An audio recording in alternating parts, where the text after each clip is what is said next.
Good morning! Ayan guys, welcome back to my channel, Pinay sa Paris. Labadami tayo ngayon, general cleaning, kasi nga umalis na kahapon ng amo. Kaya ngayon, ang dami kong gagawin. Mag-general cleaning, maglalaba lahat ng mga bedsheets, at sa ngayon may naglilinis ng bintana. Buti na lang yung bintana, hindi ko na yan trabaho. Kaya, ayan. Binabantayan ko pa rin, check ko yung mga gawa niya kasi baka ano lang, minsan kasi alam nyo naman yung mga nagtatrabaho pag hindi mo babantayan, basta lang nila inaano. Pero tinanggal ko lahat yung mga nakakalat, yung para pagdating niya sa harapan ng bintana, ano niya na lang, gagawin niya na, wala na siyang yung tatanggalin na gamit. Kaya, ayan. Nandun sa sala sa ngayon. At ako naman ay naglalaba, tambakan-labahan ko guys. Mga lahat ng bedsheets, tinanggalan ko na. Dito sa kitchen, ayan, tinanggal ko na yung mga nakaharang. Kasi mahirap linisin yung bintana na yan guys. So ayan yung mga labahin ko pa, oh, dami pa. Tapos yung palansyahan ko, tinanggal ko muna doon sa isang corner. Para hindi maabala yung maglilinis ng bintana. Ayan, malinis na yan. Ano ko na lang yung baba. Minsan may patak-patak. Yung sinasabi ko guys, nasabi ko na pagka nililinis ko pa rin bago ko isara talaga. Yung mga ganyan guys, o yan, kita nyo ba yan? Dahil, ayan, marumi diba? Kasi sila, pag sinabing bintana lang talaga. Salamin lang. Yun ang mga dito ng French. Hindi nila yan isasama sa linis. Pag sabihin mo pakilinis na rin yung ilalim, i-charge ka ng panibago.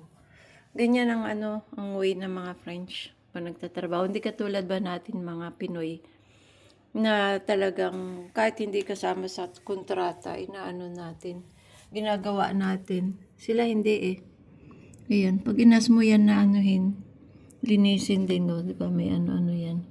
Kasi once na ibaba ko na yung kortina, mahirap na linisin. Kaya habang nakaano pa yung kortina, ko na, nilinisin ko na. Ganyan dito mga French. So, kaya tayo dito sa terrace ni Amo. Papakita ko sa inyo ang tambak na trabaho ko dito sa taas. Ayan. Ito hindi pa ito nililinis. Ayan guys, ang tambak na trabaho, nag-iintay sa akin. Ako ang mag-aano dyan, pero may hardinero naman. Pwede ko naman sabihin sa hardinero, linisin na rin. Kaya lang, ewan ko kung may time siya.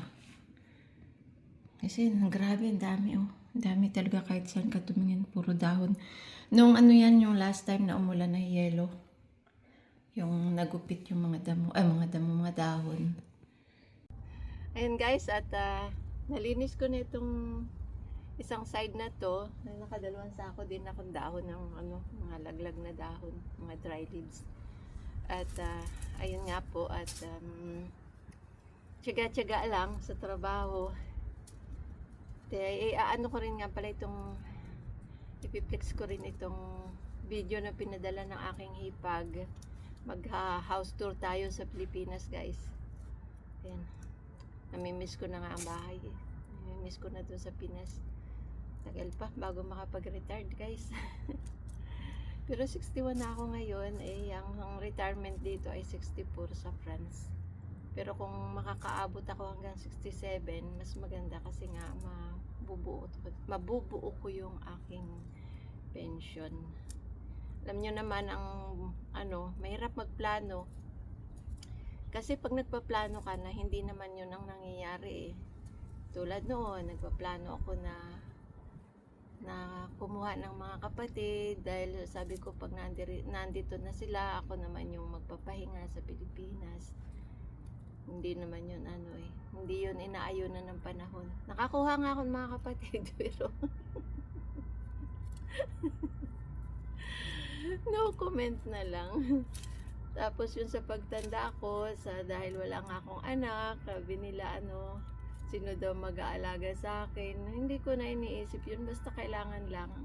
Ang pinaghahandaan ko na lang talaga, may pambayad man lang ako sa mag-aalaga sa akin later, yun na lang. Kasi mahirap din umasa sa sabihin apo, pamangkin, mahirap. Kaya ang asahan mo talaga yung sarili mo, mag-ipon. May pambayad ka sa mag-aalaga sa'yo, kaya ayun, yun na lang ang ano. Pero hindi rin natin masasabi pa, baka hindi pa rin yun ang gusto ni Lord, kaya bahala na. Pero at least nag-ano na ako. Pero yung sasabihin na aasa ako na kung sino mag-aalaga sa akin, hindi ako naasa ng ganun guys. Kaya mahirap, kaya bahay ko nga sa Pinas malaki, kasi noon very family oriented ako. Gusto ko lagi nagsasama-sama yung pamilya. Pero habang natanda ako guys, marami akong natututunan, marami din na experience, mga disappointment sa buhay, sa pamilya. Kaya naiiba na, pag tumatanda na, nag-iiba na. Tsaka napapagod ka rin pala sa kapapasensya sa mga ano, sa mga kaanak, sa mga ganun. Napapagod ka rin sa katutulong. Kaya ayun, bahala na sa akin si Lord kung ano man talaga ang nakaplano sa akin. Pero siguro ibang tao ang mag-aano sa akin, mag-aasikaso sa akin. Kasi parang nakikita ko yung ibang tao ang mas naaasahan ko eh. Mas sila yung nagkikir sa akin, mas sila yung parang may ano sa akin, malasakit. At saka masarap. Masarap pala yung gano'n na nararamdaman mong kinikir ka. Tapos hindi katulad nung minsan kadugo mo, puro ka nalang bigay tapos walang return. Di ba masakit yun? Kaya yun guys, at makita ko na lang sa inyo house tour tayo. Kasi namimiss ko na nga ang Pinas. At pakita ko sa inyo yung 3 bahay ko doon napatayo. Yung isa doon ay binigay ko na sa kapatid ko. Nandun na nakatira sila, yung kasama niya, yung asawa niya, yung hipag ko. Siya ngayon nagkikirtiker yung hipag ko. May isa silang anak. Tapos yung isa naman hindi pa natatapos, yun naman ay para sa kuya ko. Pero usapan namin ng kuya ko, dahil mas matanda siya sa akin, pag nauna siyang nawala, yung bahay ay mapunta sa akin. Tapos ako na ang bahala kung sino ang pagmamanahan ko sa mga apo niya. Mamimili ako. Pero yung isa, na tinitirahan ng hipag ko at saka ng kapatid ko, binigay ko na sa kanila yon. Parang ano na yon sa ano nila. Parang reward ko na yan sa kanila.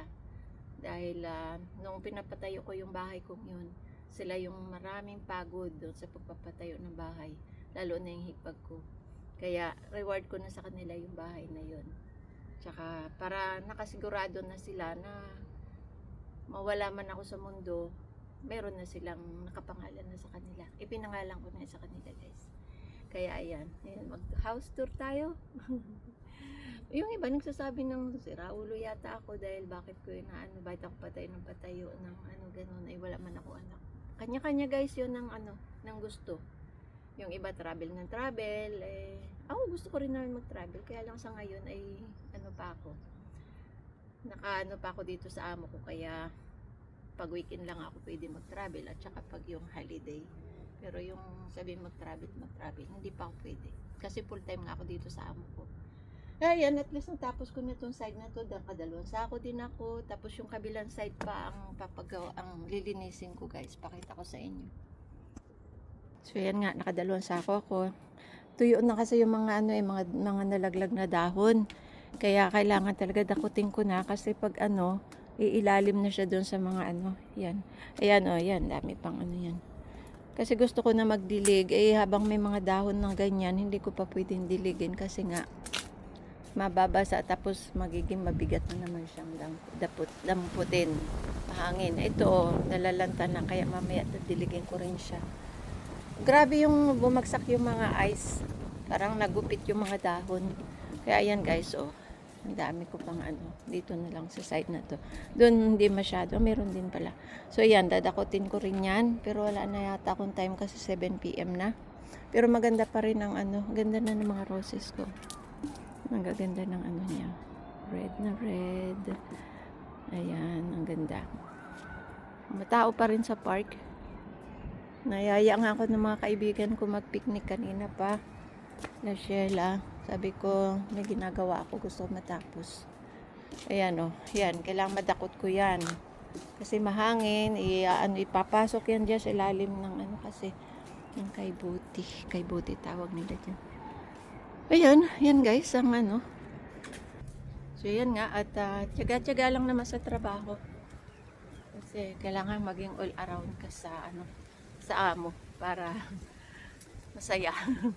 Masaya si amo. Ayan, sige po. At ipapakita. I-voice over ko na lang din yung video.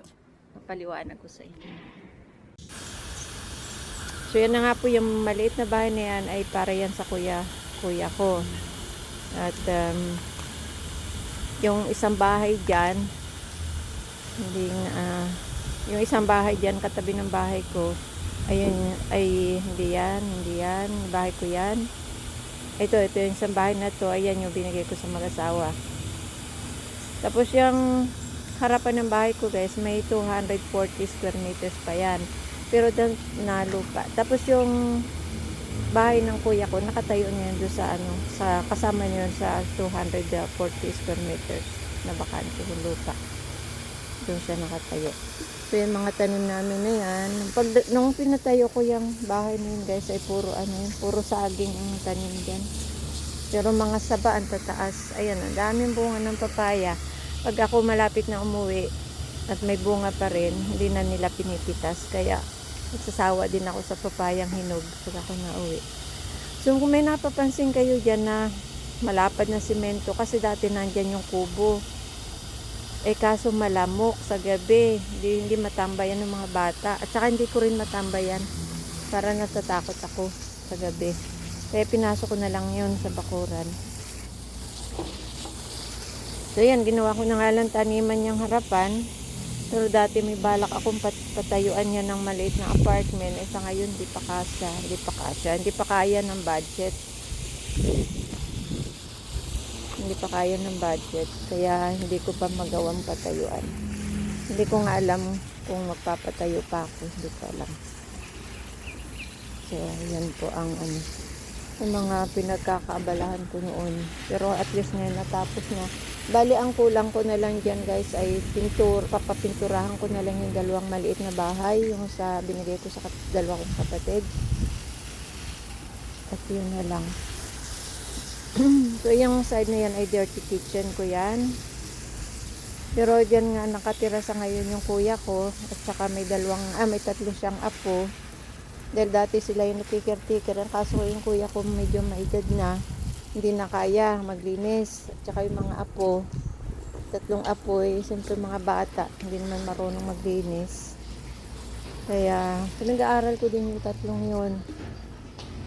Kaso ang hirap mag-train ng mga bata kung malayo ka. Kaya lumalaki yung mga bata na hindi marunong maglinis ng bahay. Kaya kinuha ko na lang uli na mag-caretaker ay yung hipag ko. At least malakas pa yung hipag ko. At good communication naman kami. Lagi kami nagtatawagan. Yung mga bata, mahirap ko usapin Saka pag nakagalitan mo, tatampo agad. Bukas pala itong bodega. Nagdidilig ako at the same time dito sa terrace ni amo ko kasi guys. Habang nagbo-voice over ako. So yan, likod ng bahay ko yan. Yan na patio. Gusto kong gawing pahingahan balang araw. Yan ay dirty kitchen. Ayan nga, hindi wala sa ayos kasi nga mga bata ang mag-ano. Kaya medyo nasasalaula. Pero okay lang kasi dirty kitchen naman yan Hindi ko pinapagamit yung kitchen ko talaga sa loob. Ayan ay dirty kitchen. Kaya sabi ko okay lang na Hindi ko sila pinapagluto do sa aking kusina sa sa loob. Kasi nga hindi pa marunong magsipag-ayos. Hindi pa sila marunong mag-care ng bahay. Ayan, sira na nga yung cabinet yan sa dirty kitchen. Kasi mga bata nga, walang ingat. Hindi nila alam yung value. Kaya, wala tayong magagawa. Ay, doon sila natutulog sa taas. Tapos yung kwarto ko dyan guys ay sa baba. Kasi nga, kaya ako naman yung aking kwarto sa baba. Kasi nga, sabi ko, pagtanda ko, hindi ko na kaya umakyat sa taas. Pero habang malakas pa ako, yung guest room, doon ako natuloy. Doon ako natutulog. Kasi kalimitan may bisita ako eh. May mga bisita akong Pranse, kaya yung mga bisita ko natutulog sa kwarto ko. Malaki kasi ang kwarto ko dyan sa baba. Kasi yung parang may ano siya, parang studio ba? May sala, tapos mayroong lababo. So yan yung ano, yan yung kitchen ko sa loob. Walang ano yan guys, wala pang gamit. Kasi yung frigidaire dyan, ibinigay ko muna sa kapatid ko kasi nga wala naman ako. Maaano lang naman, masisira lang. Kaya may frigidaire din yung kuya ko, may frigidaire din yung ano. Ako na nagbabayad sa kuryente nila, pati internet. Siyempre may mga sahod naman sila sa akin. Kaya ayan. Siyempre kailangan dahil siyempre yung kakainin nila. So yan ang kwarto ko. Yan nga sabi ko na parang studio siya. May ano siya, may sala, tapos may lababong maliit. Tapos yun, bala ko ang bilan ng frigidaire, hindi pa nga ako nabilit. Sabi ko, masisira nga. Kaya pag may bisita ko, dyan sila natutulog, yung mga bisita ko. Pinapabuksan ko lagi yung cabinet kasi nga nag-aamoy-amag yung mga damit. Kaya yung bintana, tapos sabi ko, buksan din yung ceiling fan, paminsan-minsan, kasi nga mahirap pag hindi na ginagamit. Lalo't walang tao. Pero yan na hindi ko pinapagamit yung kwartong yan. Kasi nandun yung mga gamit ko eh. So yun nakita nyo yung sopa dyan, eh galing pa yan dito sa France, yung pinaglumaan namin sopa. Pinaano ko yan, shipping ko. Mura lang naman, 200 euro lang ang bayad sa ano, pabalik bayan box. So ayan. Kaya yung mga bisita ko pag ano, natutuwa sila at ng sarili nila yung kwarto, tapos meron pa silang parang may mini kitchen sila sa loob. Wala lang lutuan. May lababo. May lababo siya. Kaya, tapos yung banyo, solo. Kaya natutuwa yung mga bisita ko. Aywan, baka sa susunod na uwi ko ay may kasama na naman. Napapanglaw ako guys, matulog dyan. Tawanan nga ako ng kapatid ko. Ay ko eh, lahat sila nasa taas, ako lang yung nasa baba. Kaya hindi ako makatulog dyan sa kwarto na yan. Pag malaki pala guys yung kwarto, hindi ka nasanay sa matulog sa malaki, hindi ka rin makatulog. Kaya napapanglaw ako dyan. Doon ako sa taas natutulog sa guest room. Kaya, yung mga bisita, napatulog ko dyan. Nandyan yung banyo niya. Sa likod ng pinto na yan. So yan guys, ang ano, yan ang nag-iintay sa aking bahay sa pag-retired ko. At kung bahala na kung ano ba, baka pag ako nasa Pilipinas na, pwede ko rin namang parentahan sa mga foreigner.